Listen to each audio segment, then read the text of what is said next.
So this video has been a long time coming from me because I really want to share my experience with you, and that is counter-drone. Yeah, I've had experience of counter-drone not once, but twice. And you don't want to be in the end of these weapons. Oh no, because if you are, you're f***ed. So, counter-drone. So there are these weapons that they do look like guns, and they come in various shapes and sizes, and they can come in different formats that they can actually control your drones as well. And the more sophisticated they are, obviously the better and the more expensive they are as well. Now you can't buy these things off the shelf. You just can't buy them. They're only for sale for the government entities, so all the organisations such as the police, the army, Secret Service and whatnot. And yeah, so I've had experience of this when I was working on operations, and one of the weapons, the first weapon I had experience of was called a drone buster. And this machine, this weapon is very powerful. It's the most powerful weapon that I have had experience with. And not only does it harm your radio frequency, it can hit 2.4 or it can hit 5.8, and so whatever frequency that you're using, it can manipulate that. And it can also interrupt your GPS, and that is probably the most devastating of all from some of these weapons, because if you do get your GPS jammed, then you have no control over it, and it can actually fly off. So it can end up anywhere in a sense. So or even you'll never even get to see the drone because it can be controlled in a sense. But the radio frequency, that can be controlled, so they can bring the drone down with that as well. Yeah, so I had experience with this drone buster, and that was not a nice experience at all, because now what happened was we were not at the end of it, as in we were the target. So it was actually other drones were actually the targets. But showing you just how devastating these weapons can actually be.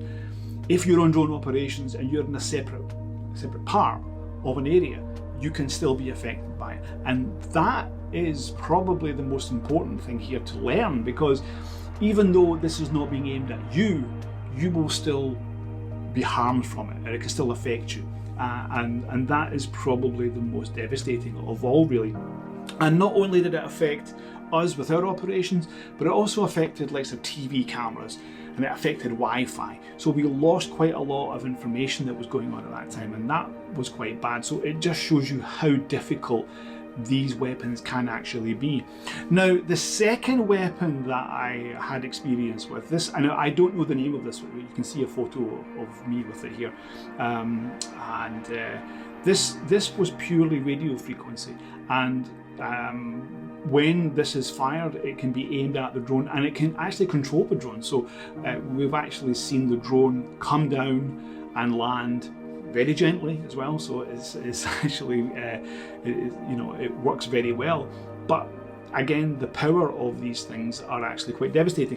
Now, there are also other types of devices that can be used for drone jamming as well, and that is this looks like a normal suitcase, for example, but actually inside there is radio frequency jammers that can go right up the spectrum.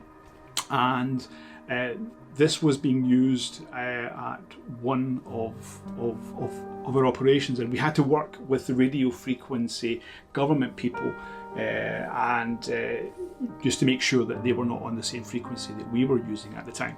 So so don't just think that there is a weapon that can be pointed. There are other aspects, and there's lots of other ones as well which I haven't seen. But certainly these three types I have seen. Two I've had, let's say I've been at the end of, but this one here, this one with the suitcase, that wasn't actually aimed at us because we were not on that frequency, so they were jamming that, and because of dignitaries that were there. So so not just these type of weapons, but actual jamming devices as well. So make sure that you find out what's going on in the country that you are. So a lot of the civil aviation authorities will have newsletters that are being sent out, which will give you information about possible jamming that is going on. I know that in the UK, they are sending out lots of newsletters every week. I get them to my email, and they will inform you about any jamming that is going on.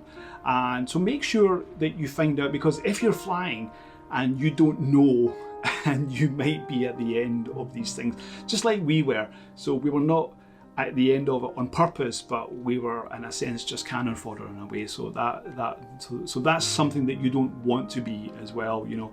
But yeah, so you know, if you're at the end of it on purpose, then of course, you know, that is what's happened to you. So you have to take it on the chin for that, you know. So I hope this was in some way informative to you. If you've got any questions, please leave them in the comments below. As always, like and subscribe to the channel, because we need to get this out further. That would be really important for everyone to learn about this type of thing.